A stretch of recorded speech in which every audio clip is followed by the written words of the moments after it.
Hello, Supconnect fans. It's Thursday, or Friday if you're on the other part of the world, and we are talking to paddle people. My name's Kristin Thomas, and I'm very lucky to get to do this once a week for Supconnect. We have a Facebook group with follow-up, but this is a chance to have a conversation with somebody in the stand-up paddling world, or the overlapping paddle world, or water in general. So we really appreciate you tuning in.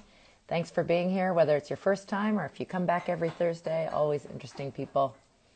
Today, we're going to be in the Midwest, although he was just out here near me, where I reconnected with a fantastic person. Hey, Jerry. I love seeing people I know on here. Jared Munch of Superior, as in both Sup and Lake Superior, Paddle Academy. Young man, we're going to call his specialty Sup expeditioning, but he does a whole bunch of different things in the stand-up paddle world. So excited to be chatting today with my friend Jared. And there you are. I wasn't sure if you'd Instagram or on his own. Remember, these are live, but they're also recorded immediately to IGTV, and then they end up on both Supconnects. Oh, and he's outside. I love it. How's the weather there in Minnesota? It is a balmy 50 and sunny today, Oh. which is improvement over 30 and rainy yesterday. That sounds pretty warm. Well, you're definitely known, and we'll talk more about ice and snow and some of the conditions that you're in up there, from equipment to how you do that kind of stuff is just amazing. But you're going to stand the whole time. I'm impressed. Yeah, this is the best place I could find. It's good. We love the Unfortunately, outside. An icy backdrop. We're too late in the year for that.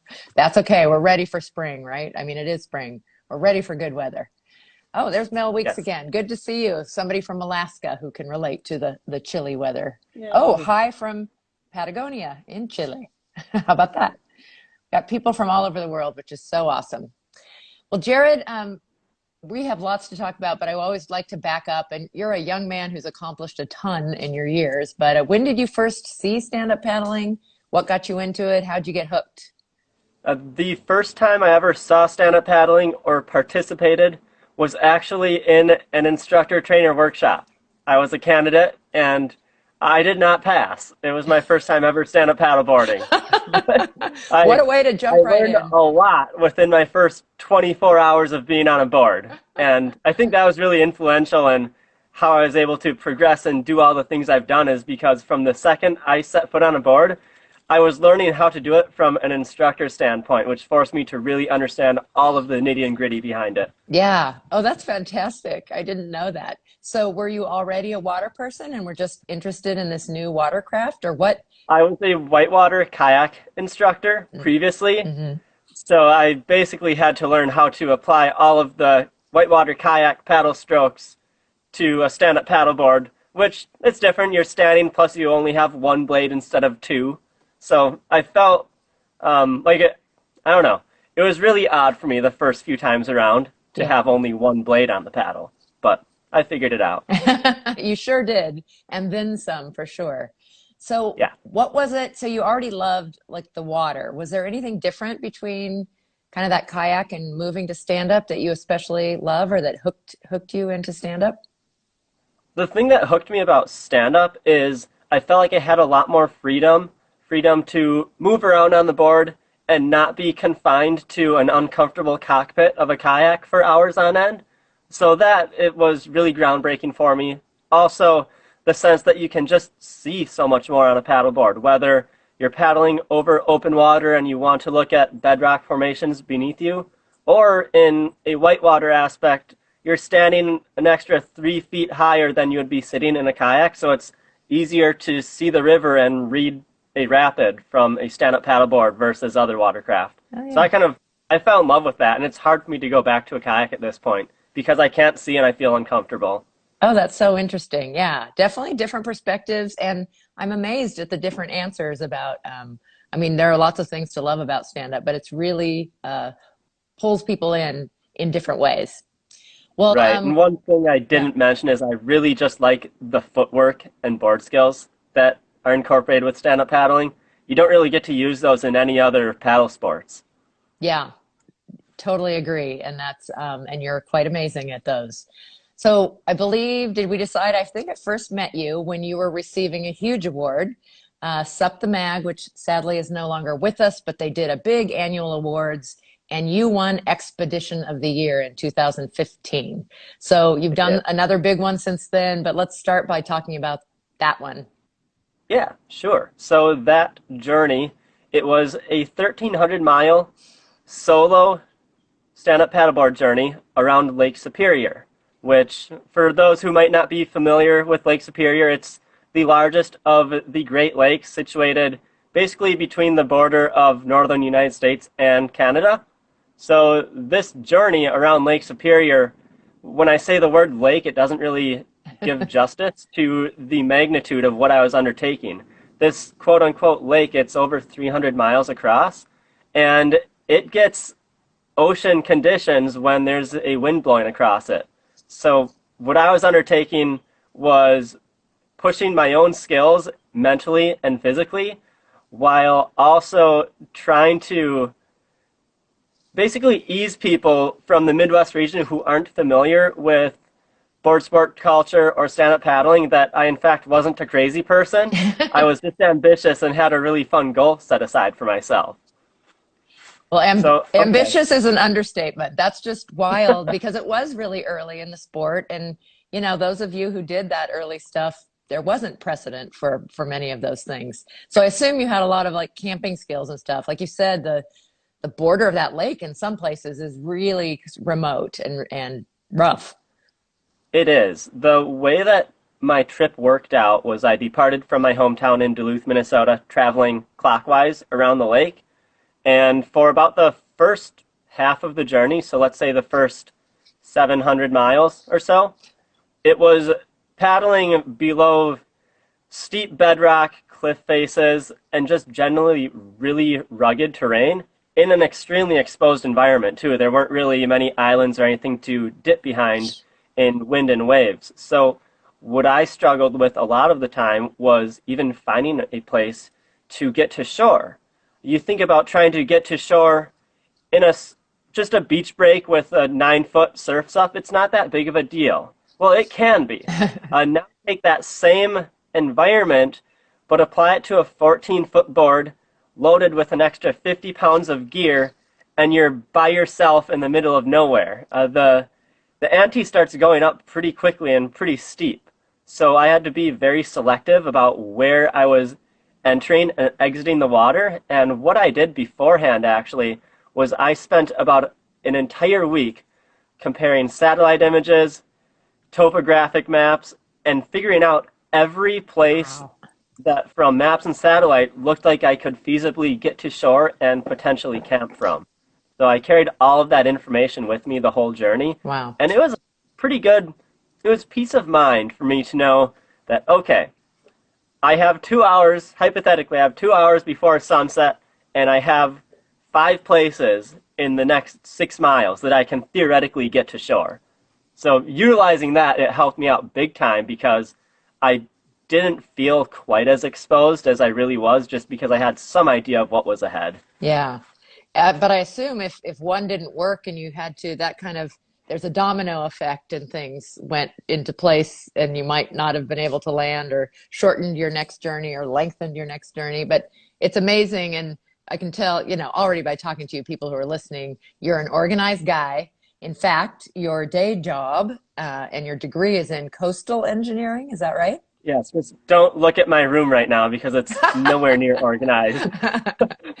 That's all right. You're too busy doing stuff outside. That's right. So I am a coastal engineer where I basically use all the stuff I've learned from surfing and water sports and apply it to more of an engineering aspect for basically preservation of water access, whether it is public parks or private landowners who are about to lose their home to Lake Superior or ocean environments.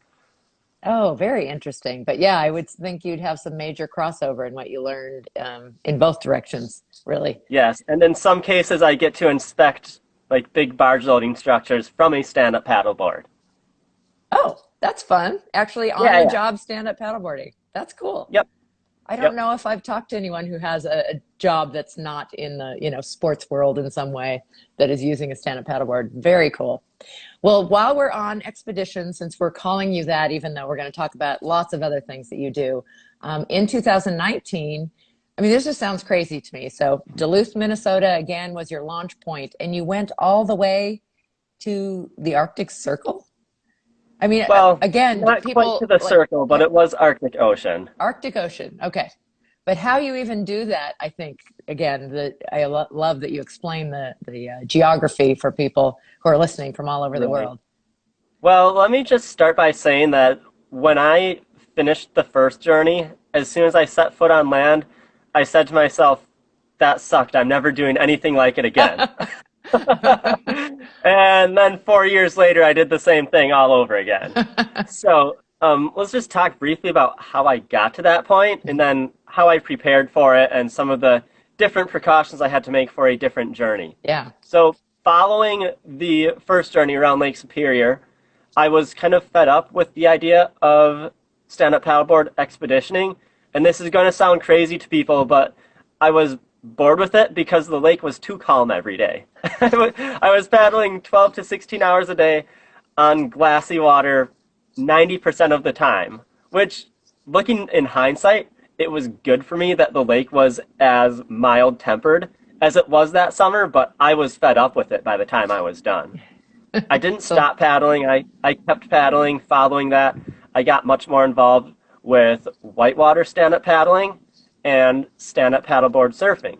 So through that, I kept progressing my nitty-gritty technical skills and starting to think that, hey, I want to go on a big adventure again.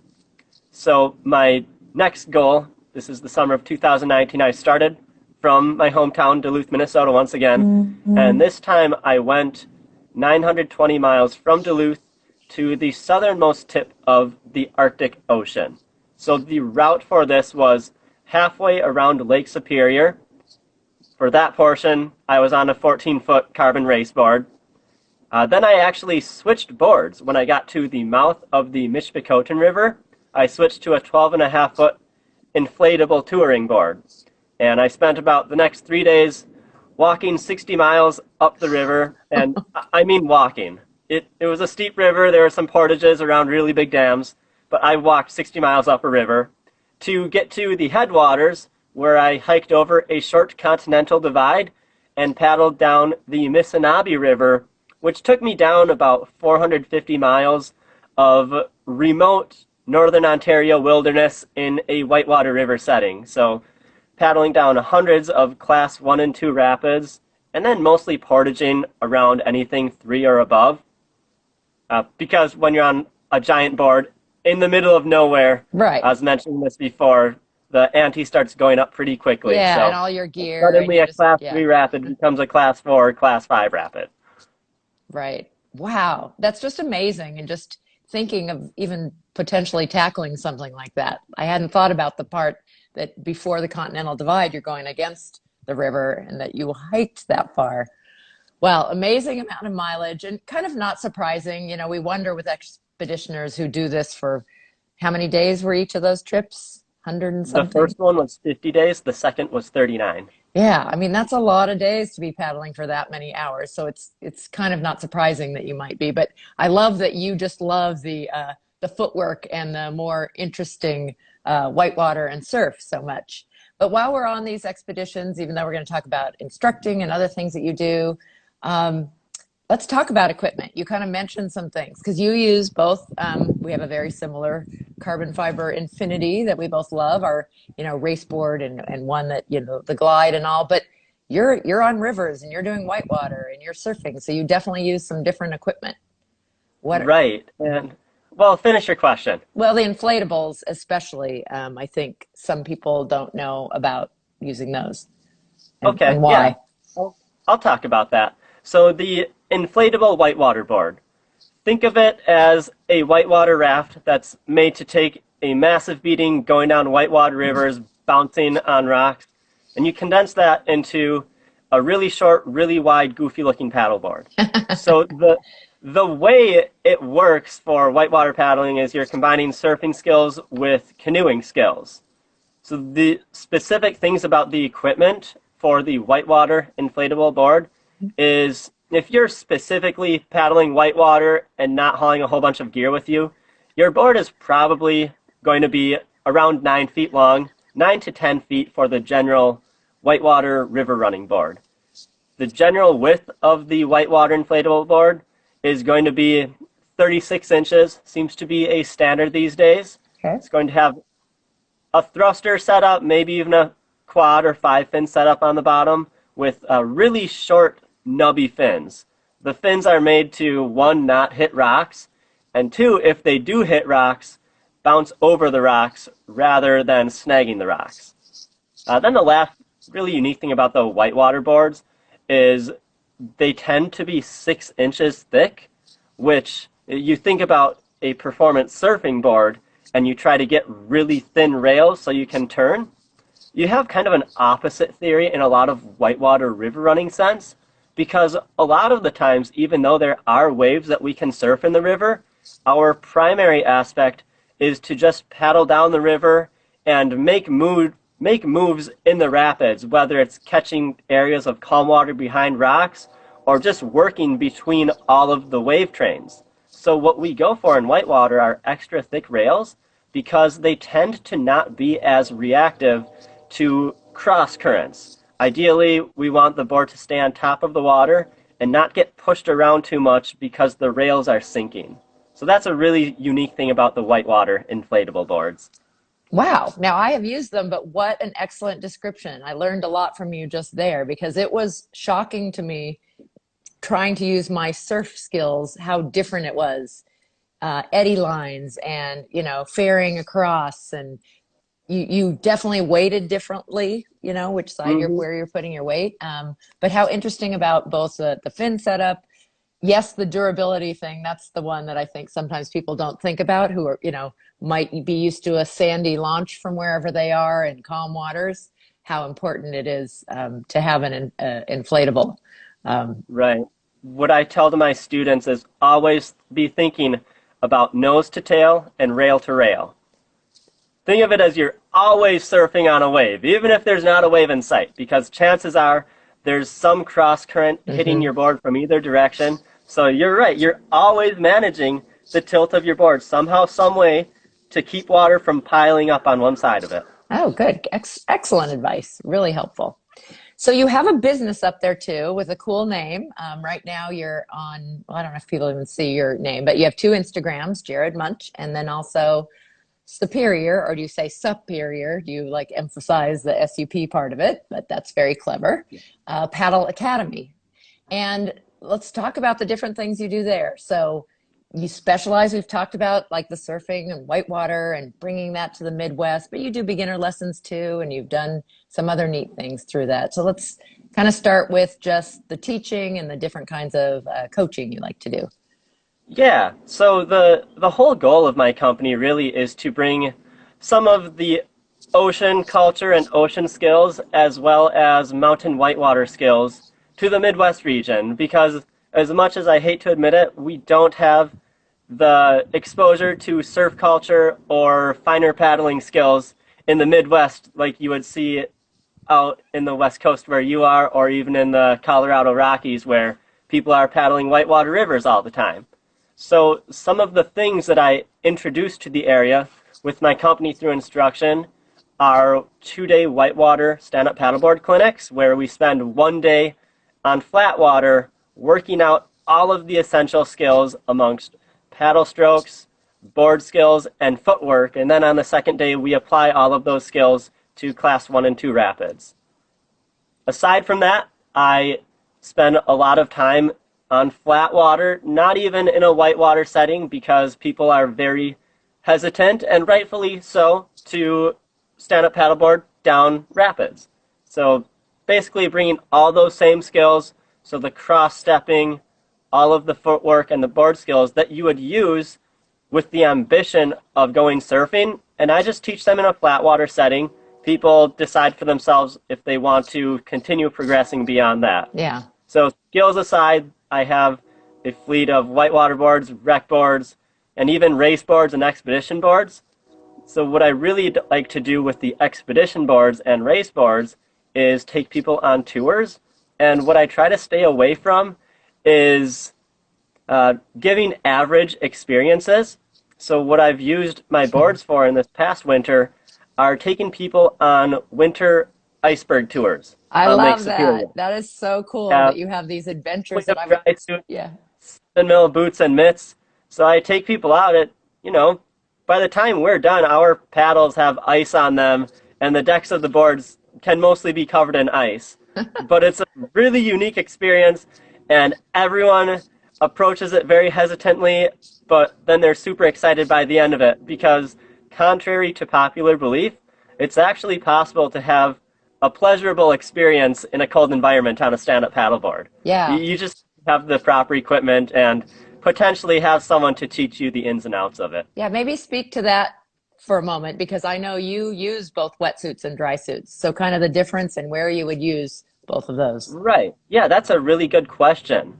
In my opinion, people who are familiar with dry suits think that they're the king of all and claim that anyone with a wetsuit obviously doesn't know what they're doing, which is completely not true.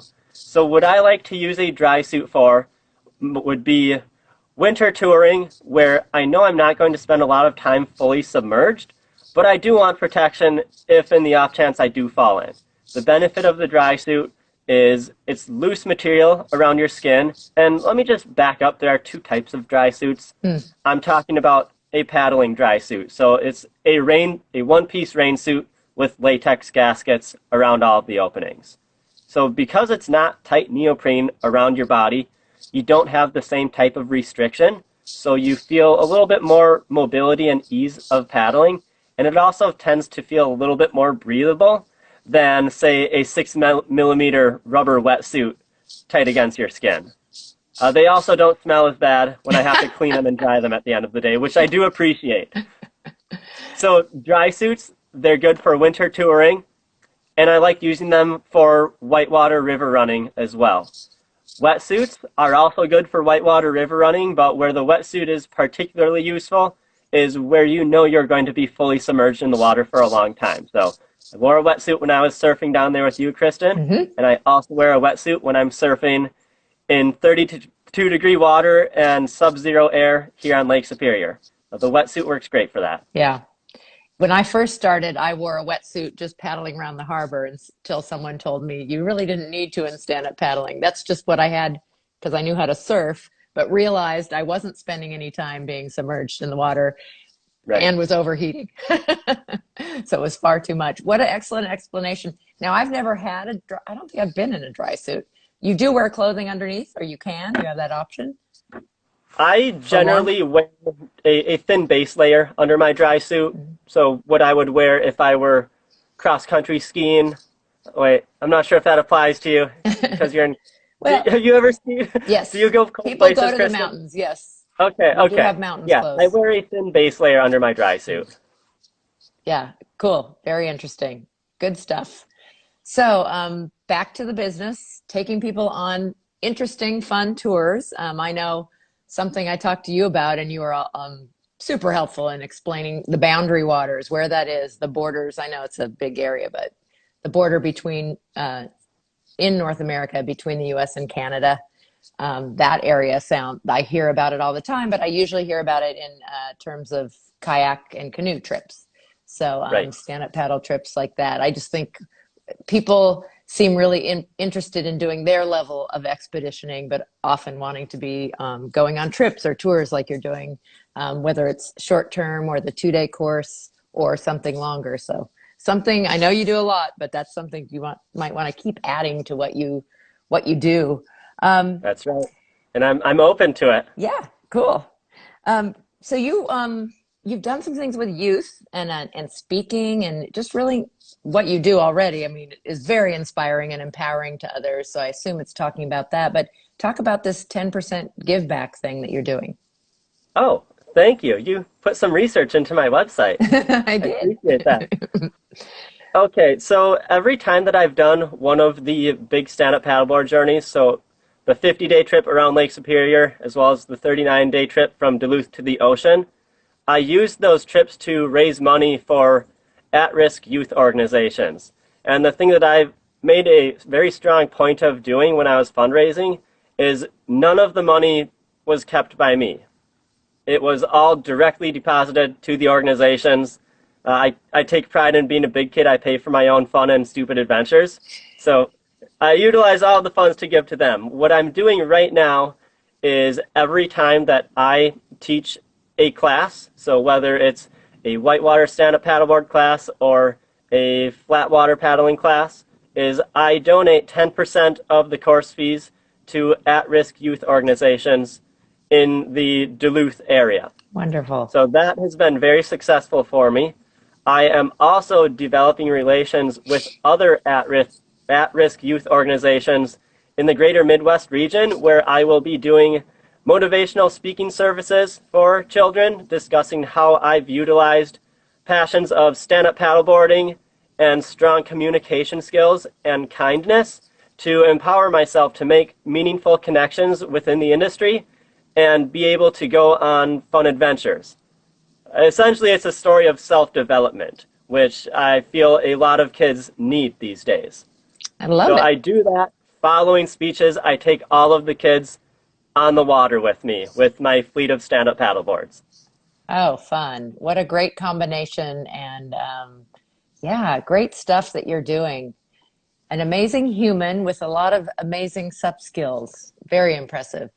So for Thank you, with, again, I know you have lots of plans and do a lot, and you do travel some. Do you have some place you'd like to paddle that you haven't yet?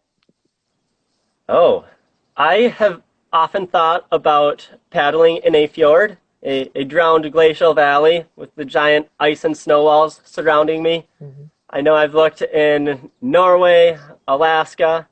It looks beautiful. I know most people like to go to warm places, but I kind of like to go to cold places because I'm a bit of a weirdo. But, you know, going to California is always amazing because there's a strong community of paddlers down there. I never think twice about going to California.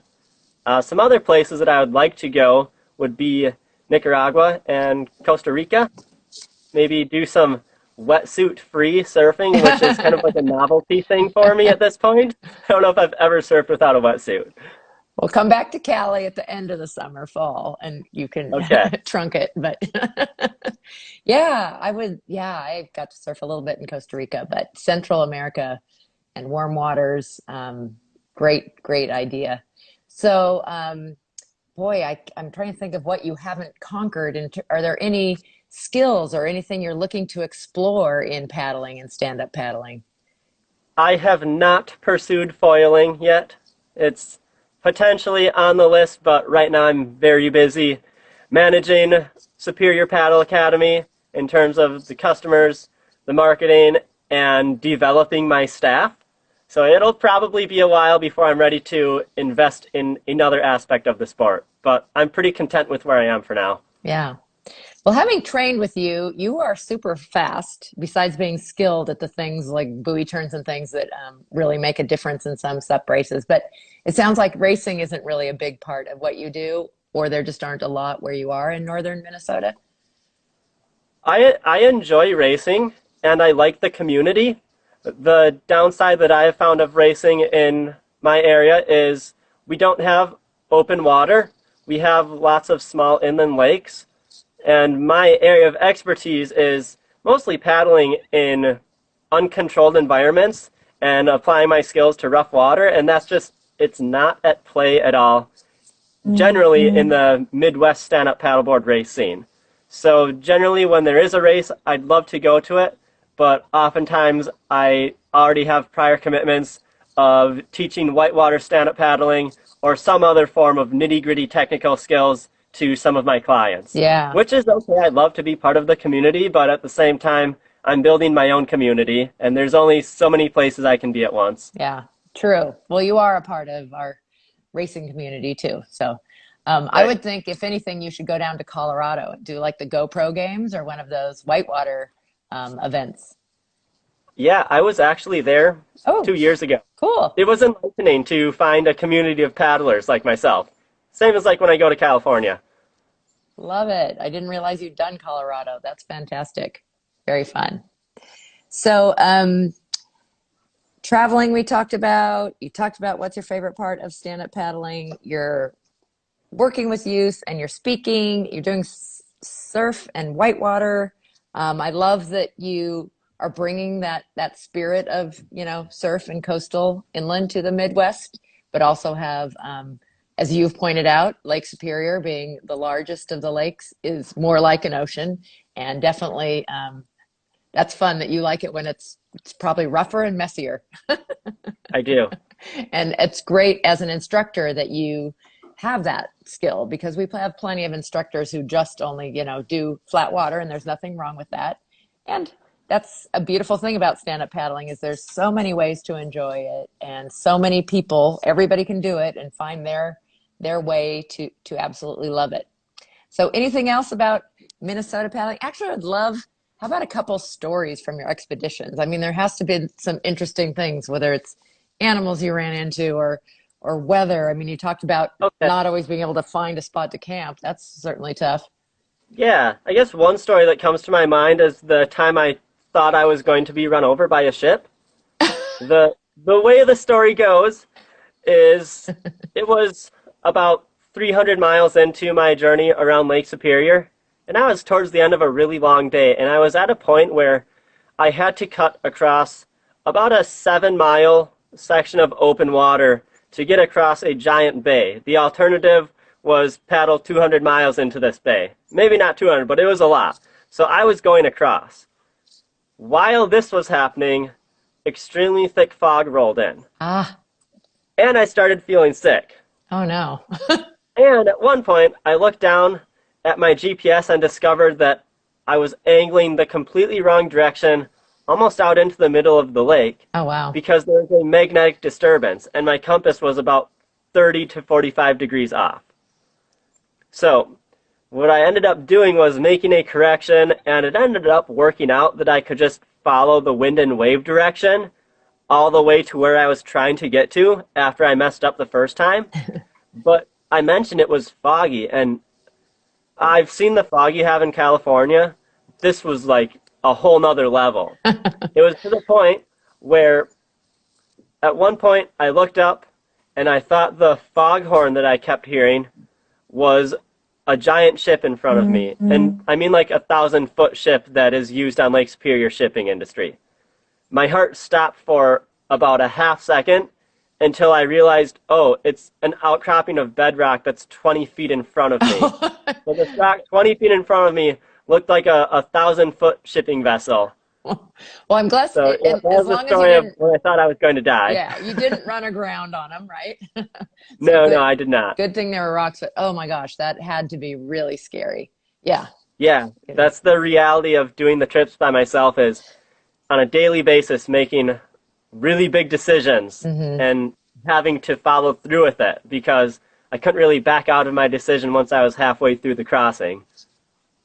Well, this is probably a good time to get some tips from you about if somebody wanted to do an expedition or let's say a solo expedition. I mean, you really do need to have some skills. What are some tips, a top three that you would give people who want to do? Okay, top 3 tips.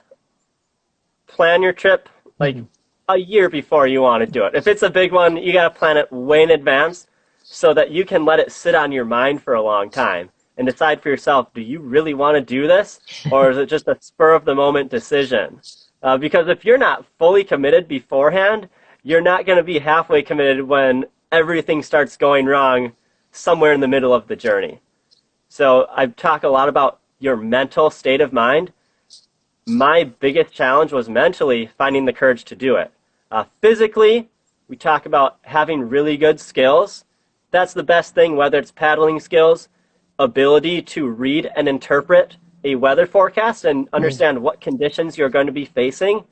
And then last thing is have at least some kind of camping skills. I'm not a professional camper, but I at least know how to set up a tent and boil a cup of water to make my dehydrated meals.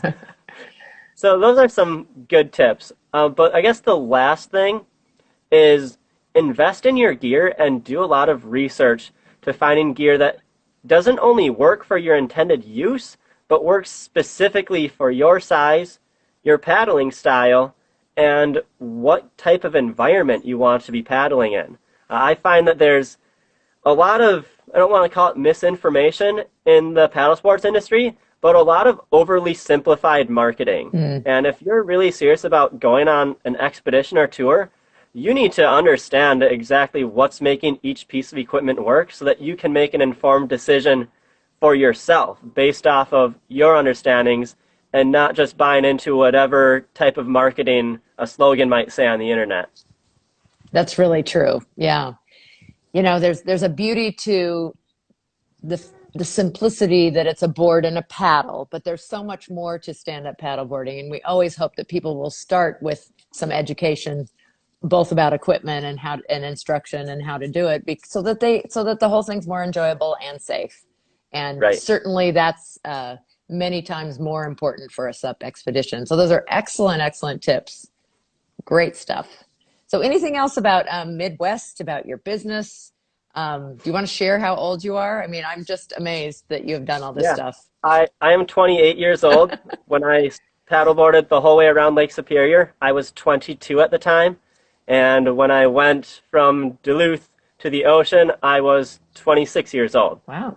Yeah, that's impressive. Annie has a day So, yeah, I job. guess in a few more years, I have to go on a really big adventure all over I was again. just going to ask you, if it's every 4 years, are you thinking about the next one? Got a plan yet? I guess it's still a couple of years. Right now, I'm overly excited about Superior Paddle Academy and bringing ocean surf culture and skills to the area that I'm not even planning a big journey at this point. I just want to pass skills on to as many people as I can.